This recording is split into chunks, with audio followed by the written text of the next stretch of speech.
Welcome to Grow Your Own webinar series, a collaboration between Sudbury Shared Harvest and the Greater Sudbury Public Library. Today we're touring some of our edible forest gardens, and we thought we would take you on the journey to show you around.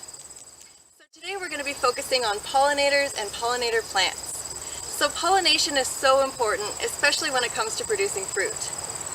These little creatures travel from flower to flower, collecting nectar as they go, meanwhile spreading pollen, which makes sure that seeds and fruit can form.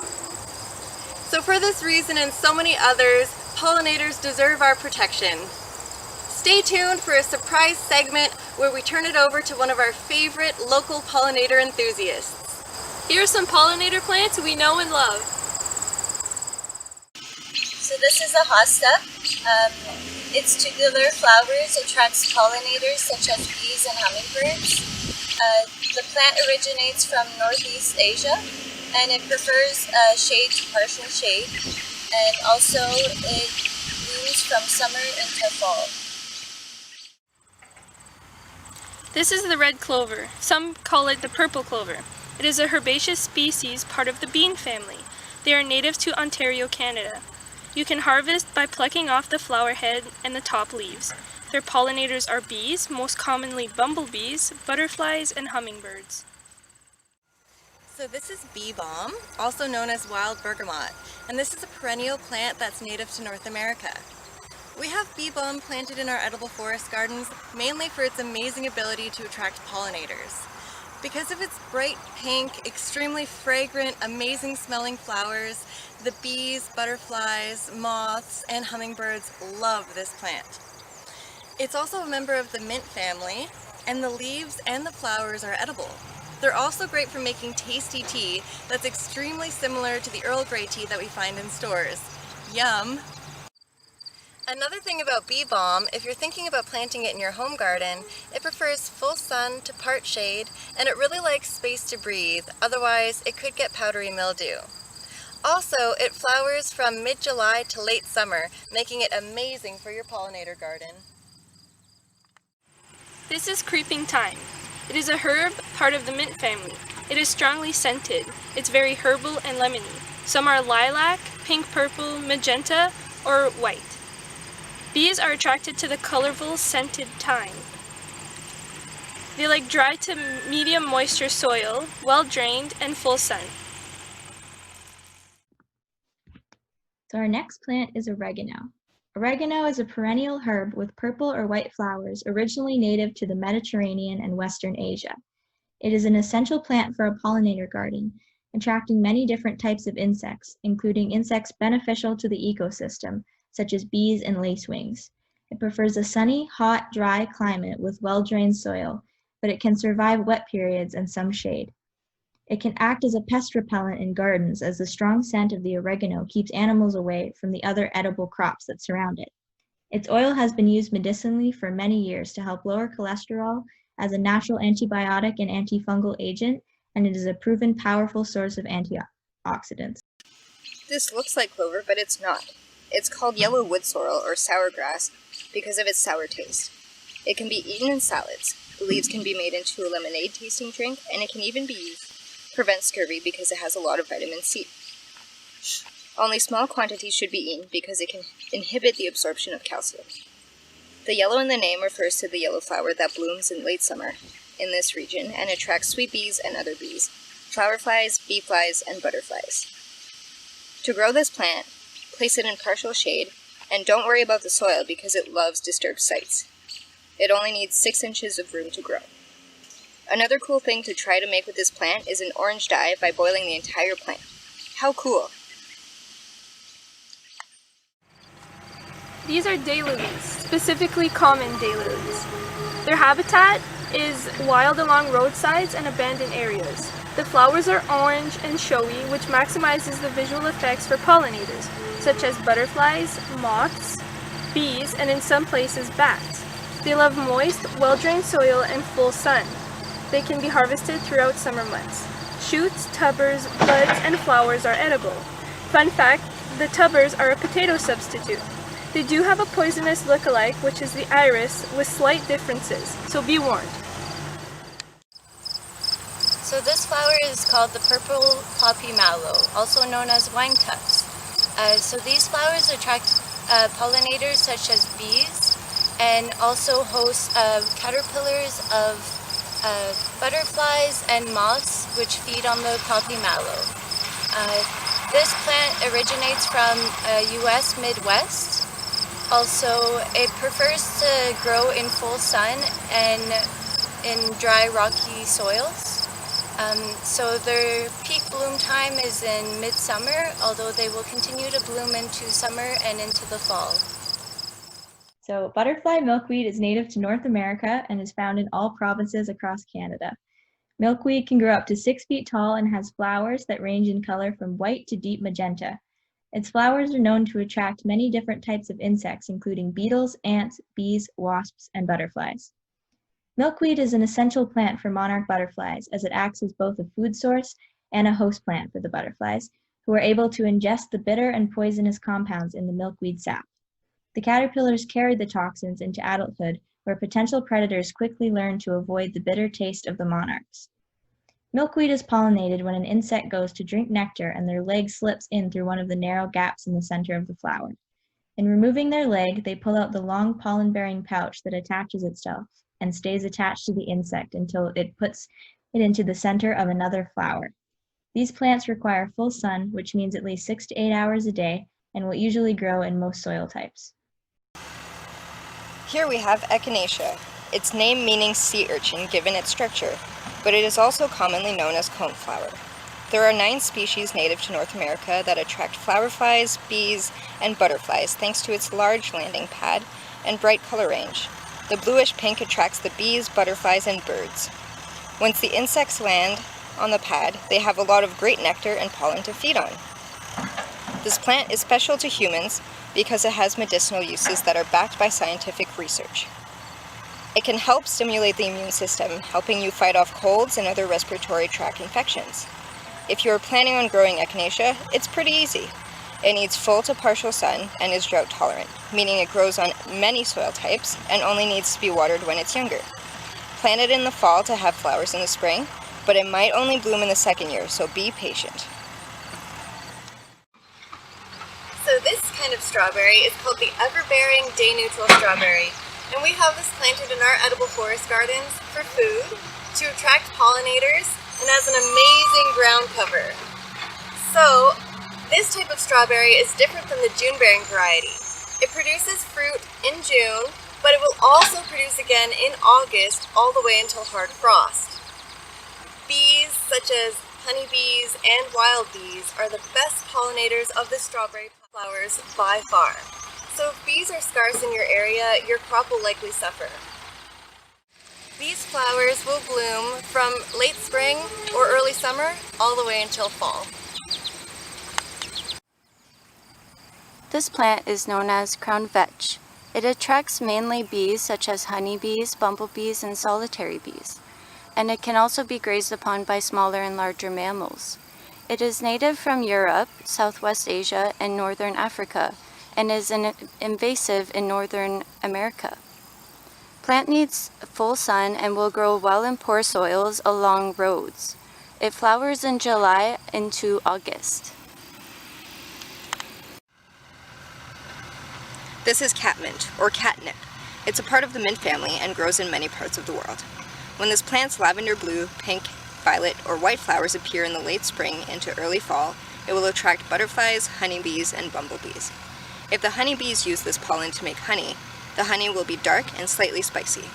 It's usually used to attract house cats because nepentolactone, a chemical compound found in the plant, is why cats like to use it as a safe cat drug for enjoyment. The same chemical compound, nepentolactone, can be used as an insect repellent for mosquitoes, flies, cockroaches, and termites, or aphids and squash bugs in the garden. If you do want to grow this plant, it's pretty easy. It grows best in full sun, but will tolerate light shade. It can grow in any soil with good drainage, and the only care needed after is trimming it to encourage a second bloom to make sure our pollinator friends stick around.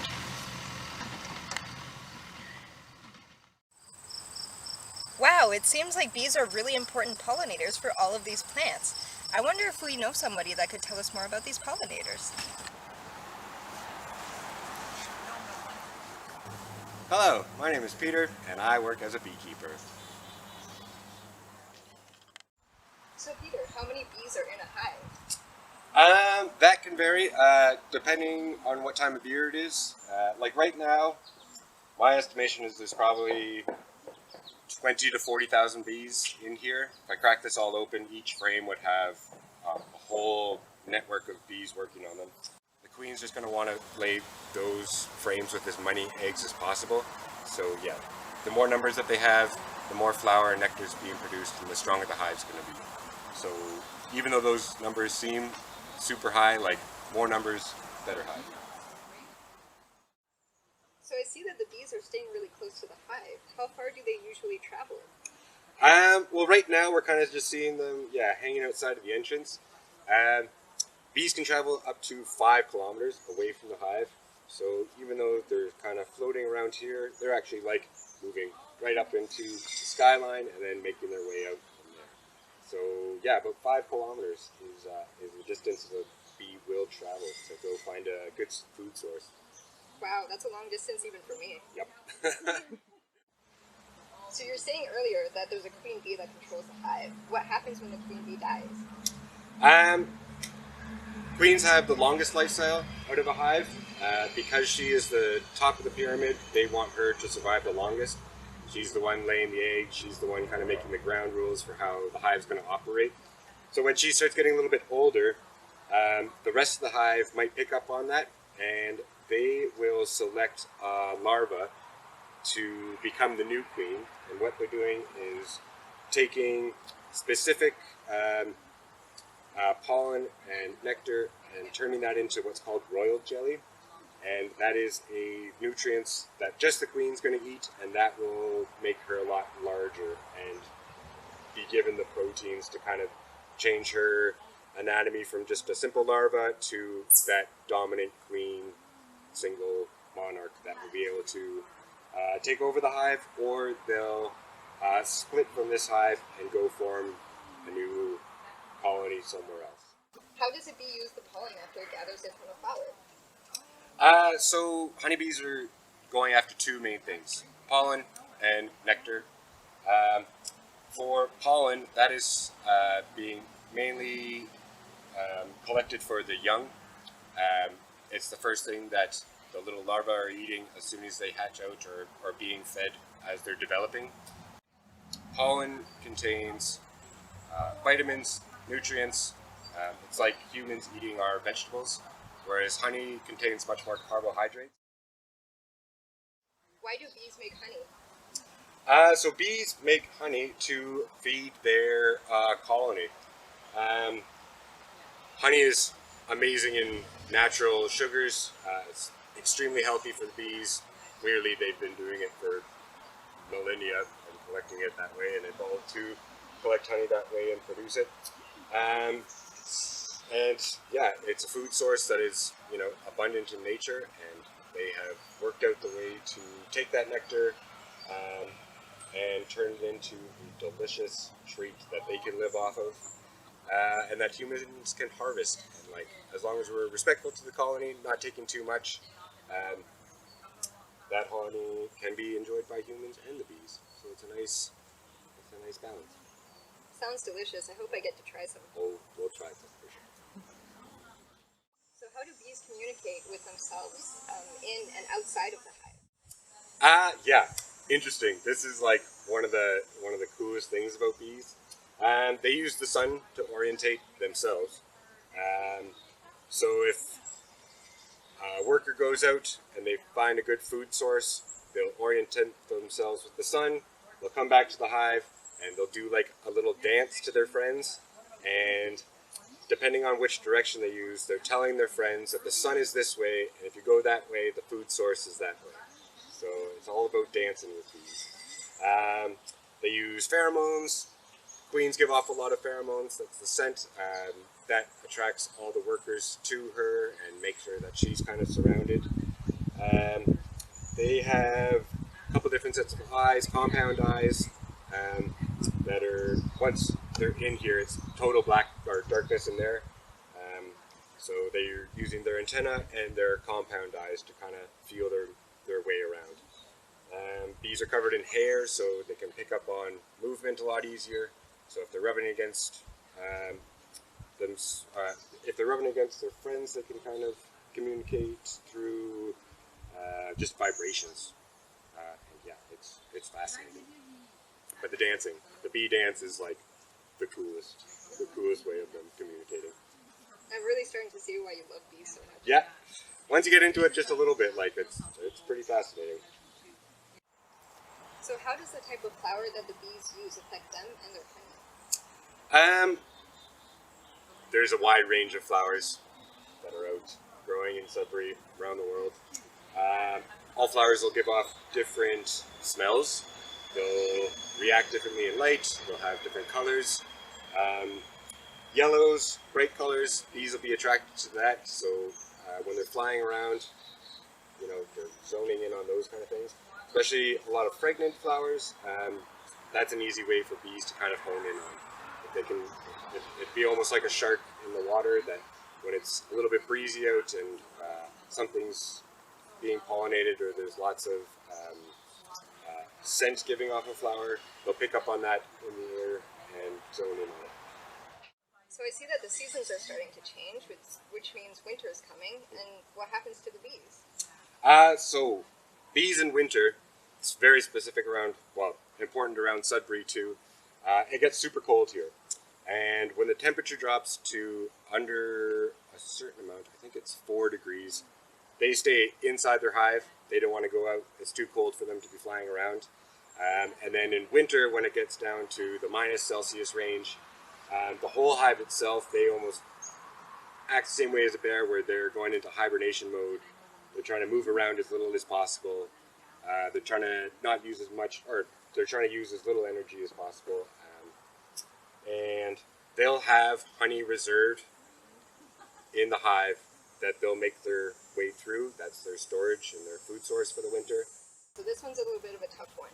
Can you highlight the importance of biodiversity, agricultural integrity, and native wildlife? So I'm asking, how many years can you have a beehive before it's no longer ecologically friendly? Yeah, okie dokie. So beehives work in colonies. They can get pretty strong. And when they are all working together and dominating an area, their 5 kilometers that they're living in, they're going to go after all the flowers that are in the area, all the really good food sources, which is great for the colony. And you know, you want different nectars and pollens to be brought in so you can get, you know, a great tasting honey. The problem with honeybees is if they're going after all those local food sources, the local honey or local bumblebees are going to lose out on their food source. Local wasps that also pick up on nectar and pollens to feed their adult form, they're going to lose out on sources. And because honeybees are not natural to Canada, excuse me, and they have been brought in from outside places, they can affect an area because they're taking away food source from local insects that have been pollinating this area, you know, naturally for the last 1,000 years, a couple thousand years, millennia, you know. So this will be my second year having this beehive here, and I'm going to be moving it to a different location. So this will be moving out to somewhere on the edge of Sudbury. Alright, thank you so much for all of your help, and thank you for being such a friendly and ecologically responsible beekeeper. Yeah, thank you Sudbury Shared Harvest for showing interest in honeybees.